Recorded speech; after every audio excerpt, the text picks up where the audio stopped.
வணக்கம் இந்தியா. இன்று ஒரு தகவல் எல்லோருக்கும் எழுந்திருக்கக்கூடிய கேள்வி என்னென்னா, ஃபாரின் இன்ஸ்டிடியூஷனல் இன்வெஸ்டர்ஸ் எப்போ திரும்பி உள்ளே வருவாங்க, அதுமாரி இந்த குளோபல் மேக்ரோ எக்கனாமிக் கண்டிஷன்ஸ்லாம் எப்போ ஸ்டெபிலைஸ் ஆகும் அப்படிங்கிறது தான் இப்போ பெரிய கேள்வியாக இருக்குது. இந்தியாவை பொறுத்தவரை மார்ஜின் ப்ரெஷர் அடுத்த சில குவார்ட்டர்ஸுக்கு இருந்தாலும் லார்ஜ் கேப் வேல்யூவேஷன்ஸ்லாம் பார்க்கும் பொழுது பெட்டராக இம்ப்ரூவ் ஆகிருக்கு.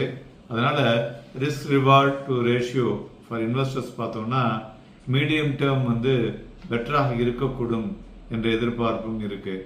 அதனால் கார்பரேட் மார்ஜின் ஒரு ஒரு squeeze of next few quarters இந்த இன்புட் காஸ்ட்னால இந்த ப்ரெஷர் இருக்கக்கூடும் என்பதை எல்லோருக்கும் தெல்ல தெளிவாக தெரியும்.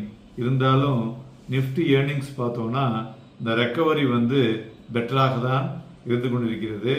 அதாவது ஆயிலை தவிர்த்து பார்க்கும் பொழுது everything is better. Structurally இந்தியாவுடைய மீடியம் டேர்ம் க்ரோத் டிரைவர்ஸ் இன்டாக்டாக இருக்குது. Trade and economic corporation cooperation அக்ரிமெண்ட்ஸ்லாம் பார்த்தோம்னா ஒரு பெட்டராக தான் சைன் ஆகி கொண்டிருக்கிறது. So middle east, Europe, UK, Australia, New Zealand இது எல்லாமே பார்த்தோம்னா நம்ம ஒரு அக்ரிமெண்ட் எல்லாமே ஒரு better way for us. So நம்மளுடைய எக்ஸ்போர்ட்ஸ் ஆப்பர்ச்சுனிட்டி அதிகமாக இருக்க வாய்ப்புகள் இருக்கிறது. அதுபோல் நம்மளுடைய பியூஷ் கோயல் அவர் சொல்லியிருக்காரு, இந்த 3 மாதத்தில் எக்ஸ்போர்ட் 15% மேலே இன்க்ரீஸ் ஆகிருக்கு அப்படின்னு சொல்லிட்டு இட்ஸ் அ பாசிட்டிவ் நியூஸ். அதுபோல் ஆர்பிஐயும் பார்த்தோன்னா இந்த status quo on policy rates during the June policy meeting இது ஒரு நியூட்ரல் பாலிசி ஸ்டாண்ட்ஸ் அப்படின்னு எடுக்கலாம்.